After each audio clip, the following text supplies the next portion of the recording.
Hola, bienvenidos. Esta es la clase de autómatas programables y hoy vamos a ver cómo funciona un contactor y cómo está constituido.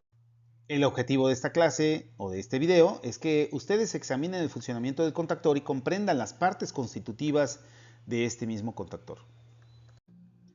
Bueno, el contactor, como ustedes sabrán, es un dispositivo electromagnético y este puede ser controlado a distancia para cerrar o abrir circuitos de potencia. ¿Sí?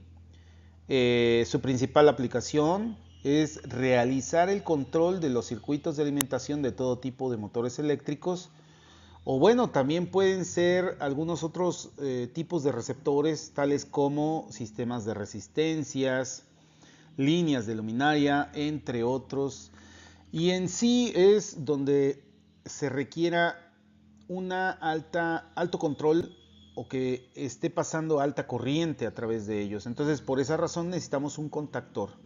No necesariamente podríamos encender a lo mejor un sistema de luminarias con un apagador, porque la corriente que demanda el sistema de luminarias pues es bastante alto, y debido a eso es que se diseñan los contactores. Pero bueno, siempre es importante saber cómo está constituido un elemento con el cual vamos a estar trabajando. En este caso, que es el contactor, bueno, las principales partes en las cuales está constituido el contactor son una bobina, un circuito magnético y contactos eléctricos.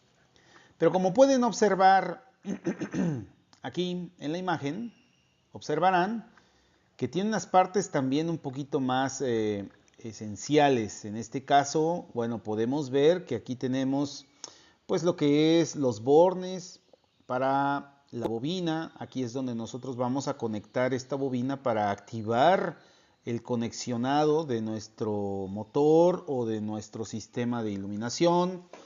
Tenemos aquí la parte electromagnética, que en este caso sería la bobina, y la parte de la cubierta o culata, ¿verdad? Y también el martillo. Este martillo no está unido físicamente, pero sí va a ser atraído o no por nuestra bobina, y lo que hará es que todas estas todos estos contactos estarán unidos ¿a quién? Bueno, pues a los contactos a donde nosotros vamos a estar conectando, ya sea un motor trifásico o pudiéramos conectar también algún motor monofásico, ¿verdad? Entonces aquí tendremos nuestras terminales y estas terminales serán accionadas por medio de en este caso la bobina, ¿verdad? Que va a hacer que atraiga a nuestro martillo, ¿ok?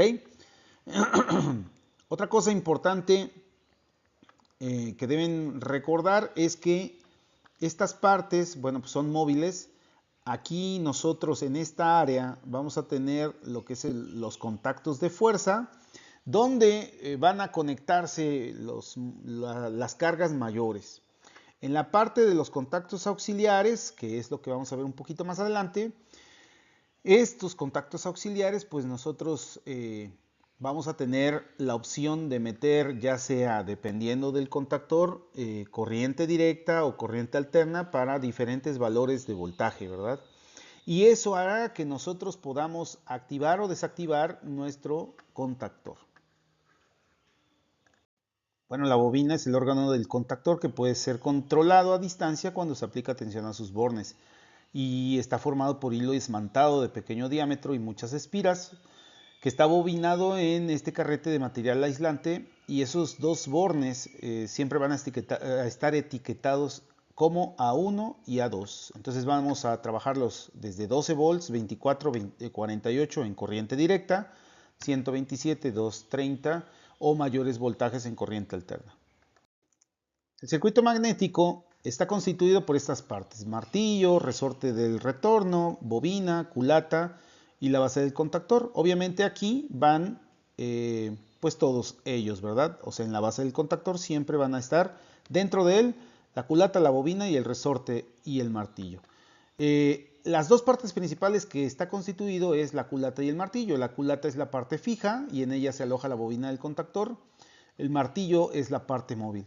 Estas partes se mantienen separadas en reposo debido a un dispositivo del resorte, o sea, en este caso el resorte me hace que estén separadas. Cuando la bobina se alimenta con la tensión adecuada, la culata se imanta atrayendo al martillo hacia ella. Hace esto, ¿ok? Habitualmente el circuito magnético no se ve desde el exterior, pero todos los contactores disponen de un elemento de indicación mecánica que se hunde o cambia de posición permitiendo conocer si está activado o no. Los contactos eléctricos en la parte física, recuerden que tenemos los de fuerza, siempre van a tener un número, 1, 2, en este caso 3, 4, 5, 6, y aquí es los contactos de fuerza. En los contactos auxiliares siempre vamos a tener una numeración en pares. 1, o sea, me dice que es la bobina 1, y el par 4, 3. Y esta es la 2, pero en este caso es normalmente cerrada y esta es normalmente abierta. La simbología más importante para nuestro contactor es la bobina, los contactos de fuerza y contactos auxiliares, ya sea en contacto normalmente abierto, normalmente cerrado, y su identificador siempre va a ser una letra K. Bueno, entonces el símbolo completo de un contactor siempre vamos a tener pues lo que es la parte de la bobina, los contactos de fuerza y los contactos auxiliares. Y ese sería el símbolo completo del contactor. Muchas gracias por verme. Saludos.